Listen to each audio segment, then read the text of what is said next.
ಭಯೋತ್ಪಾದಕರಿಗೆ ಸಾಥ್ ಕೊಟ್ಟವರೇ ಸೇನೆಯ ಟಾರ್ಗೆಟ್. ಉಗ್ರರಿಗೆ ಸಾಥ್ ನೀಡ್ತಾ ಇದ್ದಂತಹ ಮೂವರ ಮನೆಗಳು ನೆಲಸಮವಾಗಿವೆ. ಸೋಫಿಯಾನಾದ ಚೋಟಿಪೋರಾ, ಪುಲ್ವಾಮಾದ ಮುರಾನ್, ಕುಲ್ಗಾಮ್ನ ಮಾತಲಹಂನಲ್ಲಿ 3 ಮನೆಗಳನ್ನ ಧ್ವಂಸ ಮಾಡಲಾಗಿದೆ. ಒಟ್ಟು 3 ಉಗ್ರರ ಮನೆಗಳನ್ನ ಭಾರತೀಯ ಸೇನೆ ಧ್ವಂಸ ಮಾಡುವಂತಹ ಕೆಲಸವನ್ನ ಮಾಡಿದೆ. ನಿನ್ನೆಯೂ ಕೂಡ 2 ಉಗ್ರರ ಮನೆಗಳನ್ನ ಧ್ವಂಸ ಮಾಡಲಾಗಿತ್ತು. ಆಸಿಫ್ ಶೇಖ್ ಹಾಗೆ ಆದಿಲ್ ಹುಸೇನ್ ಅವರ ಮನೆಗಳನ್ನ ಧ್ವಂಸ ಮಾಡುವಂತಹ ಕೆಲಸವನ್ನ ಭಾರತೀಯ ಸೇನೆ ಮಾಡಿತ್ತು ಈ ಉಗ್ರರ ಸಂಹಾರ ಕಾರ್ಯಾಚರಣೆಯ ಭಾಗವಾಗಿ. ಈಗ ಮತ್ತೆ 3 ಮನೆಗಳನ್ನ ಧ್ವಂಸ ಮಾಡುವಂತಹ ಕೆಲಸವನ್ನ ಸೇನೆ ಮಾಡಿದೆ. ಎಲ್ಲೆಲ್ಲಿ ಅಂತಂದ್ರೆ ಇವರು ಕಾಶ್ಮೀರಿಗರು, ಸ್ಥಳೀಯ ಕಾಶ್ಮೀರಿಗರು.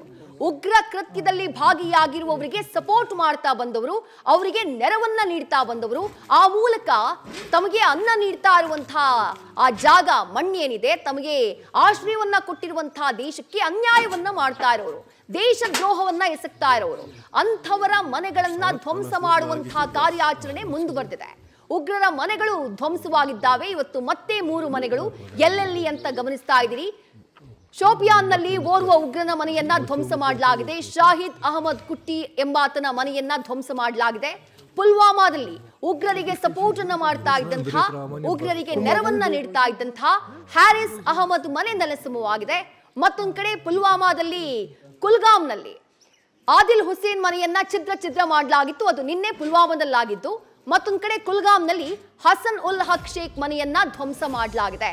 ದೃಶ್ಯದಲ್ಲಿ ಗಮನಿಸ್ತಾ ಇದ್ದೀರಿ. ಮನೆಗಳನ್ನ ಧ್ವಂಸ ಮಾಡಿ ಆ ಮೂಲಕ ಪ್ರತೀಕಾರವನ್ನ ತೀರಿಸಿಕೊಳ್ಳುವಂತಹ ಆ ಪ್ರಯತ್ನ ಏನಿದೆ ಅದು ಆರಂಭ ಆಗಿದೆ. ಕೇವಲ ಮನೆಗಳನ್ನ ಧ್ವಂಸ ಮಾಡಿದ ಮಾತ್ರಕ್ಕೆ ಪ್ರತೀಕಾರ ಈಡೇರ್ಬಿಡುತ್ತಾ ಅಂದ್ರೆ ಖಂಡಿತ ಇಲ್ಲ. ಶತ್ರುಗಳು ಊಹೆಯೂ ಮಾಡಿರದಂತಹ ಶಿಕ್ಷೆಯನ್ನ ನಾವು ಅವರಿಗೆ ಕೊಡ್ತೀವಿ ಅಂತ ಹೇಳಿ ಪ್ರಧಾನಿ ಘೋಷಣೆ ಮಾಡಿರೋದ್ರಿಂದ ಬಹಳ ದೊಡ್ಡದಾದಂತಹ ಏನೋ ಒಂದಾಗುತ್ತೆ ಅನ್ನುವಂತಹ ನಿರೀಕ್ಷೆಯಲ್ಲಿ ಭಾರತೀಯರಿದ್ದಾರೆ. ಯಾಕಂದ್ರೆ ಪ್ರತೀಕಾರದ ಕಿಚ್ಚು 140 ಕೋಟಿ ಭಾರತೀಯರಲ್ಲಿ ಧಗಧಗಿಸ್ತಾ ಇದೆ. ಅದರ ಭಾಗವಾಗಿ ನಡೀತಾ ಇರುವಂತಹ ಸೇನೆಯ ಕಾರ್ಯಾಚರಣೆ, ಯಾರ್ಯಾರು ಉಗ್ರರಿಗೆ ಸಪೋರ್ಟ್ ಅನ್ನ ಮಾಡ್ತಾ ಇದ್ರು, ಪಾಕಿಸ್ತಾನ ಪ್ರಾಯೋಜಿತ ಉಗ್ರ ಕೃತ್ಯಗಳಿಗೆ ನೆರವನ್ನ ನೀಡ್ತಾ ಇದ್ರು, ಅಂಥವರ ಮನೆಗಳನ್ನ ಗುರಿಯಾಗಿಸಿ ಧ್ವಂಸ ಮಾಡುವಂತಹ ಕೆಲಸವನ್ನ ಸೇನಾಪಡೆ ಕಂಟಿನ್ಯೂ ಮಾಡಿದೆ.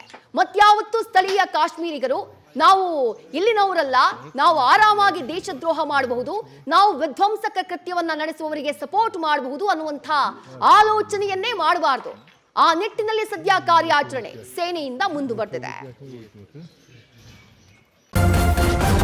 ನ್ಯೂಸ್ ಫಸ್ಟ್ ನಿರ್ಭೀತಿಯಿಂದ ನಿಮ್ಮ ಪರವಾಗಿ.